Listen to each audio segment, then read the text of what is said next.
Ahoj, zdraví ťa Paťo z Fontechu. Už je to niekoľko týždňov, čo som ti sprostredkoval môj pohľad na najnovšie vlajkové smartfóny od spoločnosti Samsung. Ak si moje video týkajúce sa týchto telefónov videl, tak určite vieš, že si ma nimi tento technologický gigant získal na svoju stranu.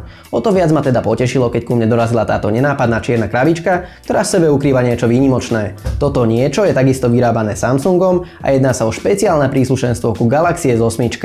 Toto nevšedné zariadenie nesie označenie DeX a po inteligentnom asistentovi menom Bixby je to hneď druhý kamoš, ktorého môže majiteľ doteraz najlepšieho galaktického telefónu získať. Tento ti taktiež dokáže sprostredkovať informácie trochu odlišným spôsobom, ako by si to od bežného smartfónu čakal. Ešte predtým, ako ti však predvediem všetko to, čo DeX dokáže, sa ale zameriam na jeho konštrukciu. Tá je vyrobená z matného čierneho plastu, ktorý je spracovaný do okrúhleho tvaru, pričom poňala dva klasické USB konektory, jeden ethernetový, ďalší HDMI a nakoniec jeden konektor USB typu C. Ten slúži na napájanie a funkčnosť ostatných ti je s najväčšou pravdepodobnosťou známa. Ak aj náhodou nie, postupne sa ku všetkému dostaneme. Vrchná časť DeXu je výsuvná a skrýva sa pod ňou ďalší, tentoraz opačný konektor USB typu C. Na ten možno jednoducho nastoknúť hodzakú verziu S8, ktorá sa následne oprie o spomínanú výsuvnú časť. Vo svojej podstate tak ide o dock, ktorý sa však líši od všetkých, ktoré si doposiaľ videl.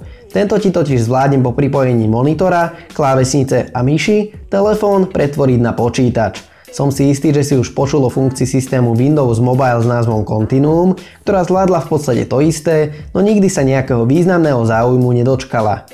Samsung sa rozhodol napriek tomu ponúknuť vlastný pohľad na to, ako by mal smartfón skrížený s počítačom vyzerať. Predsa len, mobilný OS od Microsoftu nebol nikdy veľmi obľúbený a všetko sa točí okolo Androidu a špeciálne okolo Samsungu.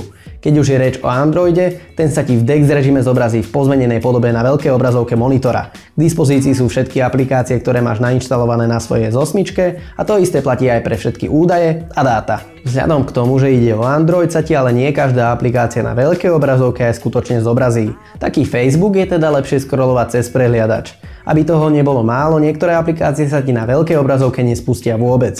Ide najmä o tie, ktoré sú prispôsobené len a len dotykovým obrazovkám. K dispozícii však je samozrejme aj obchod Play, ktorý ponúka nespočetné množstvo kvalitných titulov, z ktorých si vyberie každý. Výkon si DeX požičiava od S8, ktorá disponuje 8-jadrovým procesorom Exynos 8895, ale aj 4 GB pamäte RAM. Táto hodnota zabezpečuje plynulý multitasking v režime telefónu, ako aj v režime počítača. Vďaka tomuto šikovnému doku si tiež dokážeš na veľkej obrazovke zahrať nejaké tie hry, no opäť, nie všetky sú prispôsobené ovládaniu myšou a klávesnicou. Pri klávesnici sa ešte na malý moment pozastavím. Tu hardverov možno prepnúť do viacerých jazykov, no ako môžeš vidieť z mojich preklepov, rozloženie kláves upraviť nejde.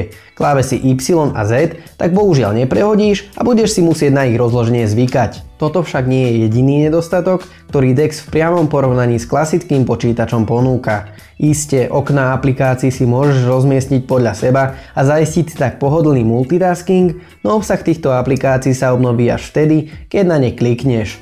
Ďalej, ak píšeš niečo v prehliadači na klasickom počítači, Windows si dokáže zapamätať pozíciu, v ktorej si písať prestal a po znovu otvorení danej karty tak môžeš v písaní pohodlne pokračovať. DeX ale toto nezvláda. Na druhú stranu ti ale ukáže upozornenia zo všetkých aplikácií a do vstavaného prehliadača od Samsungu si môžeš pridávať rozšírenia. Aby som si však lepšie otestoval toto zariadenie, rozhodol som sa ho na jeden celý deň vymeniť za svoj desktop. Na prácu som teda v tento deň používal výhradne DeX.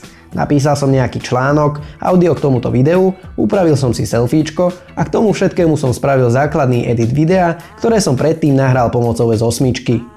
Samozrejme som aj prezeral sociálne siete a prokrastinoval pri kvalitných videách na YouTube. Pri všetkých týchto činnostiach spolupracoval DeX na výbornú a vrásky mi narobil jedine už spomínaný problém s rozložením klávesnice. Po celom dni, kedy som na tomto zariadení pracoval, ma však začala trápiť otázka. Dokázal by som svoj počítač na dobro zameniť za DeX? Pravdepodobne nie. Konec koncov, ak by som tak urobil, tak ty by si toto video nesledoval v takej kvalite, v akej ho práve pozeráš. Otázku som si teda položil inak. Dokázal by priemerný používateľ svoj počítač na dobro zameniť za DeX? V tomto prípade je odpoveď značne jednoduchšia. Rozhodne áno. Množstvo aplikácií a teda aj množstvo možností využitia je pri tomto zariadení obrovské. Navyše si všetku prácu a všetky údaje používateľ nesie spolu so sebou vo svojom smartfóne, čo je ďalšou nespornou výhodou. Áno, nájde sa aj zo pár nevýhod, no tie môžu byť pokojne v budúcnosti vyriešené opravnou aktualizáciou. Tak, a to je v podstate všetko. Nezabudni nahliadnúť do popisu, nie je tam nadarmo, a pokojne mi v komentároch zanechaj svoj názor na tento prístroj. Ja verím, že sa uvidíme pri ďalšom videu a dovtedy nezabudni hodiť odber na tento kanál a sledovať Fontech, aby si bol v obraze aj zajtra.